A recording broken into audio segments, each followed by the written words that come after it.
Obviously, the kicking game was one, you lose two four-year starters there, but they've seemed to progress very well from the practices that we've seen. Has there been maybe a little bit more emphasis as to putting them into tight situations in this preseason because they haven't necessarily been there?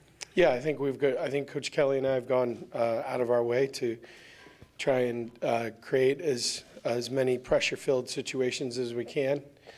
We've certainly done more organized field goal reps in this camp than we had in the previous two, but it's the nature of college football. You got to replace guys, and we want to put them in as many situations as we can, and I think everybody's responded well. Do you have anybody right now, you sometimes have those base nucleus guys of 3 or 4 who will be on maybe 3 or 4 of the special teams. Who are your leaders there as far as coverage and everything else? Sure.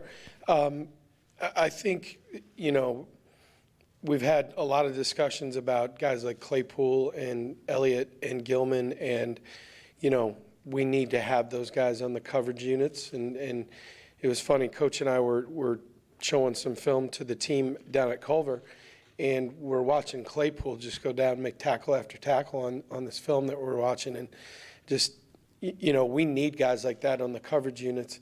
So you will, again, see starters, in specific areas. But in terms of core guys, Kyron Williams, Shane Simon, Jordan Genmark-Heath, guys like Bo Bauer, there's that group has developed nicely in terms of guys that you will see on multiple units. John Jones, who's been a good teams player for us for the last 2 years. So there's no shortage of personnel right now. We got a little dinged up at the wide receiver spot throughout the camp and a little bit at the tight end spot. And you try to be smart and protect guys, but I think overall we're happy with the amount of people we have involved in the kicking game. And as far as just who would be your starting kickoff guy and maybe kick return? We're on to Cincinnati. I told Mr. Schwarbrick I was going to try and, if anybody asked me who's going to start where, I was going to channel my inner Coach Belichick. We're still working through that stuff. The loss of Michael Young, certainly Michael did a good job returning kickoffs for us last year. We're still working through that process.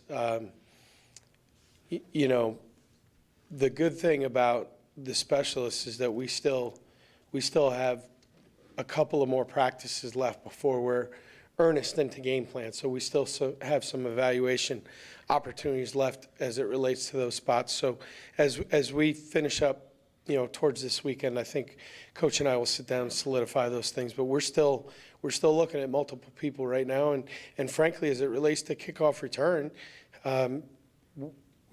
adjusting our philosophy, which I know a lot of people around the country are. When is it that you want a fair catch and take that ball in the 25? When is it more advantageous to try and return the ball? And frankly, how I thought about it a year ago when the new rule was implemented to where we are now has probably changed a little bit in terms of what really is a legit return opportunity. So, we're still working through those things, and we've got a couple more practices to go before we hit the game plan stuff in earnest and when we really got to set it too deep. Brian, obviously replacing Tyler Newsome and Justin Yoon in the same year, that's going to be tough. Not ideal. What have you seen out of the guys, though, that are getting the majority of the snaps there now? I think Jay Bramblett has done an incredible job, and having him here for the spring was really, really good, and it was really important. And I don't think people know how hard Jay worked academically to make sure that he could arrive here at this semester. I mean, he worked really, really hard. I was just really proud of the work that he did to make that a possibility, and he's really fit in really nicely with our team.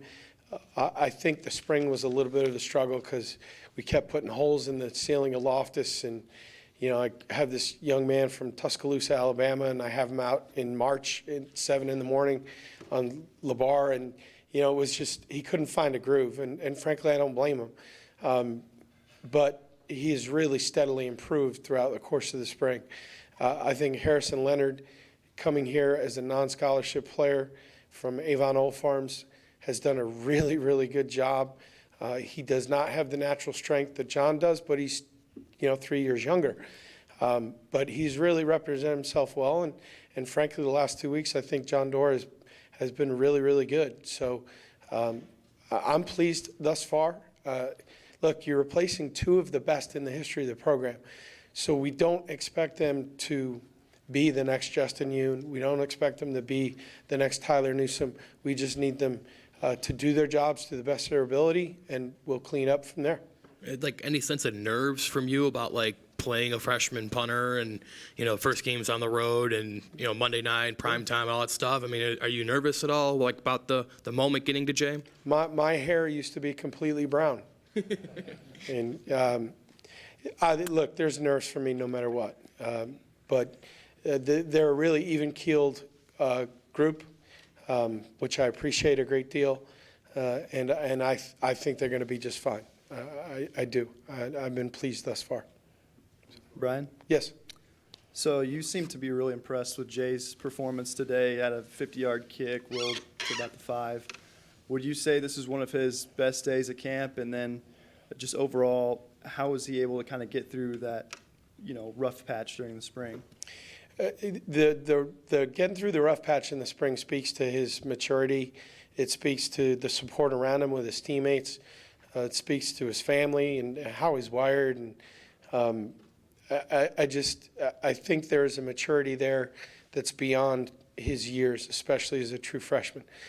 Today was a really good day. I mean, there have been other really good days, but there was not a single miss hit. And obviously, we were asking him to move it all over the field today, and he did that well. So, but again, it's just a snapshot. It's one day, but I felt overall.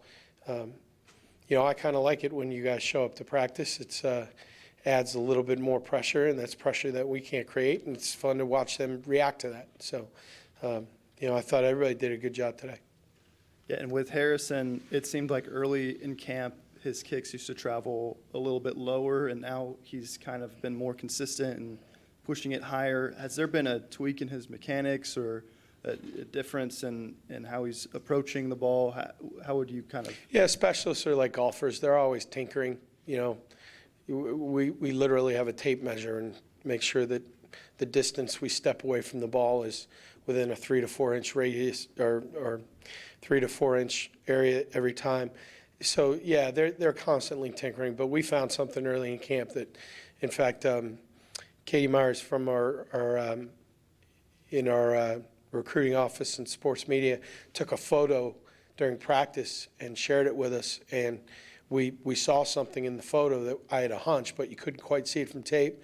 Katie took a picture from ground level, and we saw that and said, whoa, okay, we got to get that fixed. So it's all hands on deck. We will take the help wherever we can get it. But, these guys they tinker, and we thought we found something in camp that we could get fixed, and it's helped a little bit.